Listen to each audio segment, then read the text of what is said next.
Good morning guys! Sorry medyo magalaw na sa sasakyan kami. Papunta kami ngayon ng Florida Blanca kasi a-attend kami ng wedding. Siyempre kasama ko ulit ang aking napakagwapong hubby. Ayan. Kasi maangot siya guys. But anyway, yun nga, 2 PM pa naman yung wedding, maaga pa. So, abot pa naman kami. Then, doon ako mag-aayos at magbibihis. So, yun. I'll take you guys with me. Ay, traffic. Ayan, nababadrip na naman siya kasi traffic daw. Pero medyo traffic na nga naman. Papakita ko sa inyo. Ayan. Medyo traffic na siya guys. Bayad na kami ng toll. Pasok na kami ng NLEX. Balintawak. Tapos, baka kumain kami sa pinaka-first na gasoline station guys. So, yun. Hindi naman ganun ka-traffic, pero ayan, medyo maulap. Sana hindi naman umulan. Ito yung mga time na sana wag umulan. Anyway, guys, may survey pala ako. Sino yung mas kamukha ng asawa ko? Nahiya siya! Kanina salita siya ng salita nung naka-off yung camera. Ngayon nahihiya. Oh! Talagang ganun. Kasi kanina sabi niya, kamukha niya daw si Joko Diaz. Tawa ko ng tawa. Pero sabi niya, mas kamukha niya daw si Coco Martin. Sige nga guys, sabihin niyo ako sino mas kamukha niya. Normal ka pa ako. Buang. Nahiya siya guys. Pero anyway, comment nyo down below kung sino mas kamukha. Hi guys! Dito kami sa Starbucks. Nag-drive-thru lang kami ng coffee and something to eat. Claim lang namin yung order namin guys. Oo, alam mo na yun mangyayari, di ba? Diba? Nagpapakute siya. Yeah. Naka-on ba yan? Yes. Ang arte nyo guys. But anyway, hihintay na lang namin yung order namin para makaalis na kami. Bayad na kami. Gutom na ako. Grabe. Anong oras na ba? 10 na. 10 na ng umaga. Tapos ito pa lang yung breakfast namin. Late kami nagising eh. Pero 2 PM pa naman kasi yung kasal. Kaya hindi ako masyado nag-worry. Nag-worry ka kasi malilate tayo. Chusero. Malilate daw kami. Ano sabi ni Waze? Anong oras? Sabi ni Waze ay 11:40 ang dating namin sa Pampanga. Yes, nandito na yung order namin. Ayan. White mocha. Nandun na sa kanina. Hop. Thank you. Ayan. Tapos, ito yung food. Papakita ko sa inyo. Umorder kami ng donut. Tsaka, ito yung donut mo. Tsaka sa akin is sausage roll. Kain tayo. Kain muna kami guys. Sarap na sarap siya sa order niya guys. Honey glazed donut. Anyway, ito pala yung white choco mocha hot na grande. May 1 shot espresso. Ito yung lagi kong in-order ng drink sa Starbucks. Kasi may nagtanong nun eh. Feeling ko si McDonald's din yun. Guys, maulan. Ang lakas ng ulan dito. Kita nyo ba? Ay, naka. Hi guys! Ito na yung final look ko. Tapos, ayan, naglagay lang ako ng, you know, the usual. And then, accessories, yung guest watch ko, wedding ring, tapos itong moon choker, tapos pearl stud earrings. Ayun yung asawa ko kumakain ng cracker. Ayan, OTD. Hindi ko alam kung mapakita ko sa inyo, pero ayan. Ayan, naka-skirt lang ako na, lalapit ako para kita nyo. Yan, naka-skirt lang ako na stripes, tapos sleeveless top na tinakin ko. Tapos mamaya isusuot ko yung GB na stiletto ko. Ngayon naka-flats pa ako kasi hindi pa naman kami aalis, may hinihintay pa kami. But anyway, ito ang aking OOTD. So, yun. Hi guys! Nandito na kami sa simbahan. Hinihintay na lang namin mag-start yung ceremony, tsaka yung bride kasi wala pa. So, yun. Update ko ulit kayo mamaya. Guys, mag-start na!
Sira yung pinto.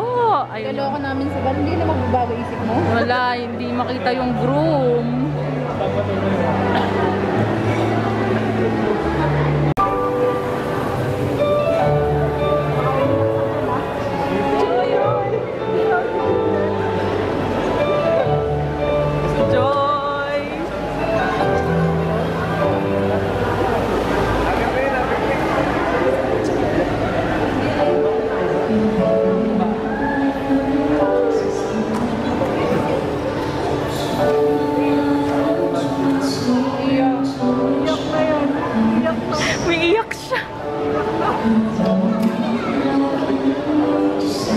Dai, sayang ang makeup. Huwag ka umiyak.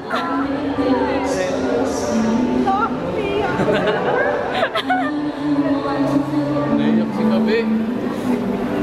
Oh, nakaka-touch naman to.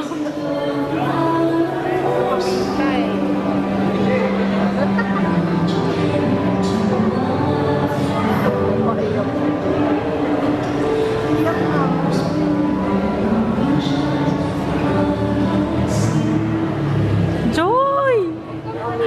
Huwag ka umiyak! Tears of joy. Oo nga.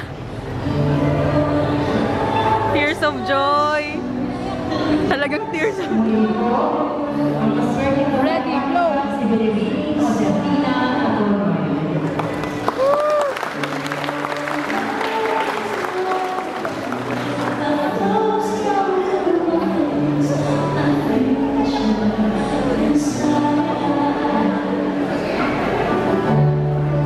Ayan na si Val. Ay! Iiyak na yan. Iiyak. Iiyak. Global.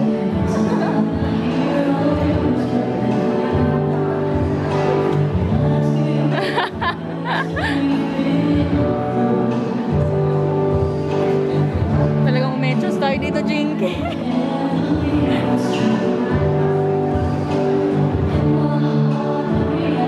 So, payakin si Bal. Bal, yakan na kanina. Welcome po kayo dito sa aming parokya, dito po sa Divine Mercy, dito sa San Jose, Florida Blanca. Nawa, habang kayo may narinito, ay mag-enjoy po kayo sa inyong pamamalagi dito sa aming lugar. At higit sa lahat, magandang hapon sa inyo, Sir at Ma'am. Magandang hapon sa inyo, Jan at Josefina, na hindi pala Joy. Sorry, Joy. Ano pa naman pinagbilin mo yun? Tatawagin kita Joy, hindi Josefina. Joy, bukal ba sa iyo ang iyong pagparito upang mabisa din si Jan na iyong pakamamahalin at paglilingkuran habang buhay? Jan, bukal ba sa iyo ang iyong pagparito upang mabisa din si Joy na iyong pakamamahalin at paglilingkuran habang buhay? Opo. Nakanda pa kayo pumanap sa inyong pananagutan sa simbahan sa bayan na umasa kaagin ng mga supli na ipagkakaroon ng buong may kapal upang sila yung palagi bilang mabubuting mamamayang Kristiyano. Opo. Minamahal ko dyan ang Joy sa harap ng Diyos at ng kanyang sabayanan. Mag-harapan kayo ngayon. Ipahayag ninyo ngayon ang inyong mga pangako sa isa't isa. So ngayon mga kapatid, pabigyan po natin sila Jan at Joy sa mga ginawa nilang very smart para sa isa't isa. Sila po ang gumawa ng mga ito. Kaya pabigyan po natin sila. Una po natin pakinggan ang very smart po ni Jan.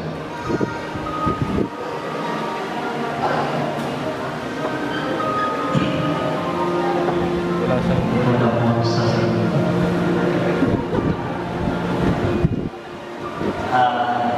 sa akin po, hindi ko pa po alam po ang talagang dapat ng tawag kay Ma'am Joy. Joy. Nandito sa ano mo. Pero ang isa na pinapangako ko,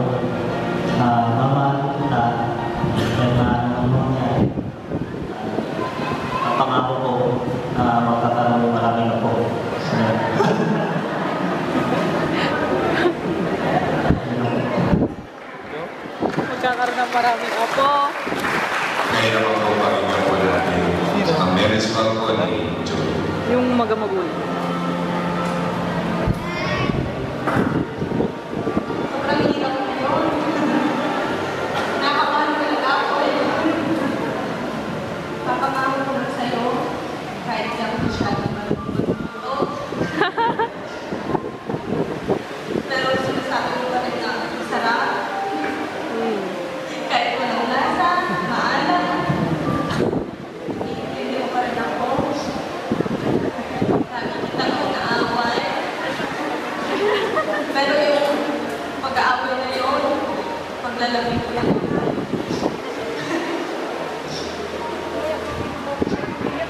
Napakamo ngayon. Sana nila lahat. Mamagiging lahat. John, you may not miss the bride. John, ganito tayo namin. Bibilang ka ng tatlo, pagbilang ng tatlo, kiss the bride. Pag naghali ka na kayo, bibilang kami ng 20. Hanggang hindi tapos ng 20, hindi tapos ang halikan. Pag hindi mabot ng 20, take 2 tayo. Okay, John. Pakitaas sa harap ni Joy.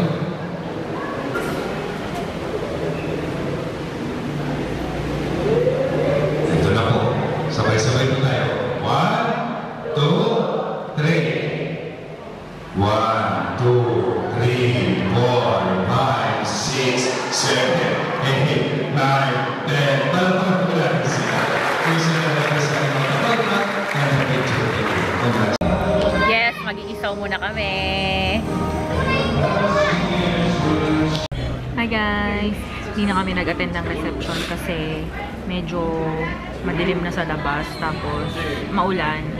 Ayaw namin bibiyahin ng gabi, tapos umuulan kasi madulas yung kalsada. So, we decided na huwag nang mag-attend ng reception. So, ayun, nag-stop over muna kami dito sa NLEX para mag-coffee at kumain ng konti. So, yun. Hi guys! Nandito kami sa Pan de Americano. Mga ba to? Meron kayo kuya? Yung mga... Pan de Americano nga, ayan. Ah, meron talaga? Pwede magdala? Tapos, ayan. Order Meron kami tayo pa ng... Yes. Pwede Sino daw marunong maglaro ng magkasa chess. inyo? Ako, marunong ko. Game? Nag-order kami ng Ilocano Igado, garlic rice, vegetable lumpia, tinomok, tsaka... Ano pa nga in-order natin? Gulay. Hindi. Sinigang na bangus belly yan. Bangus belly. Ayan. Kasama ulit namin si... Debbie. Ayan. Sabihin mo sa kanila. Huwag mo magkahiyayan. Sis, pinagpuyatan mo yung eyebags na yan. Ayan, ayan ang aking napakagwapong husband ulit. Maglalaro daw kami ng chess. Nakakaloka. Pero anyway, ayun. Hindi naman kami ganun kagutom kasi nga nag-stop over kami sa NLEX kanina. Kasi ang lakas ng ulan, grabe, nakakaloka. Ang dulas ng kalsada. Sabi ng asawa ko, hindi ko na check kung madulas. Hindi ko nahawakan.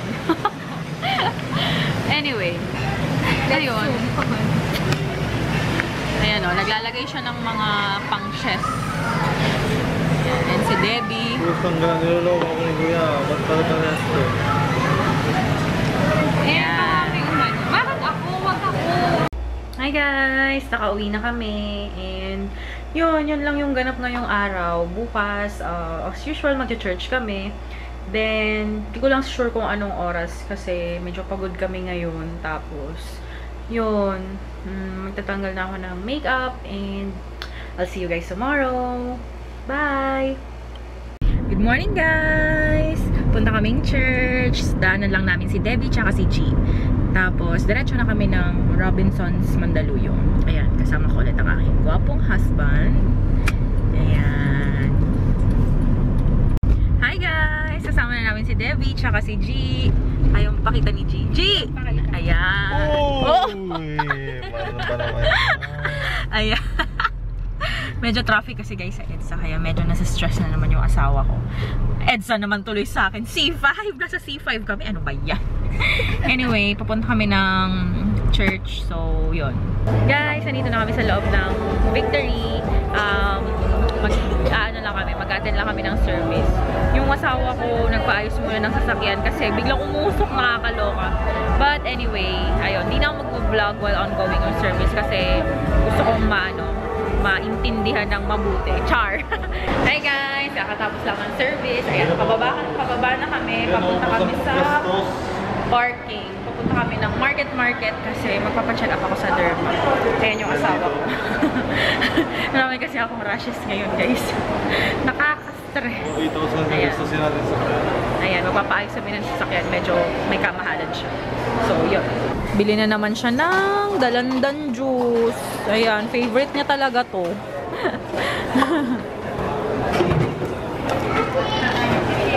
Makikiinom ako. Guwapo talaga, no, guys? Hi guys, nandito kami sa Skin Derm 101.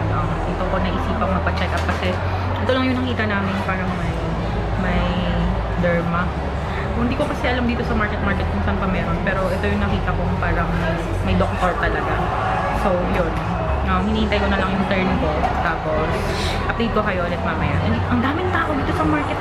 Grabe talaga dito pag dito. But anyway, update ko ulit kayo mamaya. Guys. Hi guys. Hindi na kami sa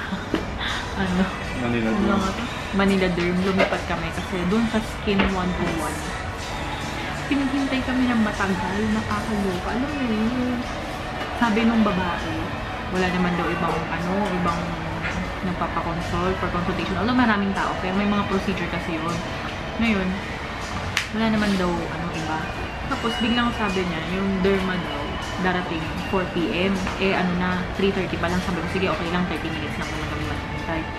Hindi lumamas muna ako. Tapos pagdating ko, pabalik ko sa loob, biglang sabi niya, ay ma'am, pangatlo po pala kayo.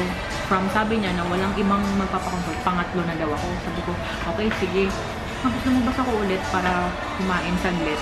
Pagbalik ko, biglang sabi niya, 5 PM na naman daw darating derma. Ay, nainis na ako. Umalis nga ako doon.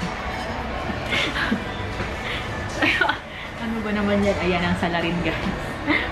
Ayun. So, dito kami ngayon sa Manila Derm. Dito rin sa loob ng market. Sa second floor ba to? Second floor? Ako na. Tinatawag. Guys, okay na.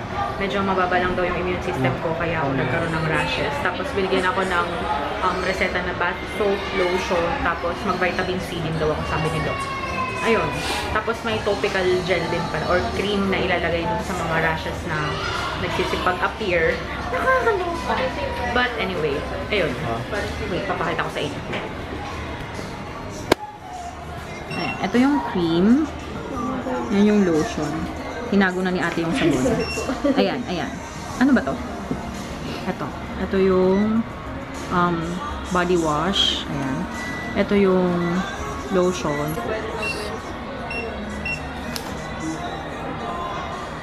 Ayan, ito yung lotion. Tapos, ito yung cream. Hindi. Ayan. Nagbabayad lang kami. Ayan, magbabayad lang kami. Para makaalis kami. Movie kami after yung... Anong movie natin? Miss Peregrine and the Peculiar Children. Yun yung papanoorin namin. Tapos kakain kasi gutom na ako. Ayan, yun sila ate. Piniprepare nila yung aming order.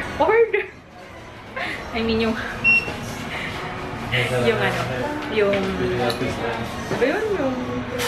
reseta ni Doc. Ayun. Ang bait ni Doc. Ayun.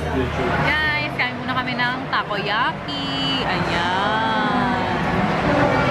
Hinihintay kasi namin yung showing ng Miss Peregrines and the Peculiar Children kasi 6:10 pa yun, nasa 5:30 pa lang, so kumain muna kami ng takoyaki. Kain tayo! Yummy!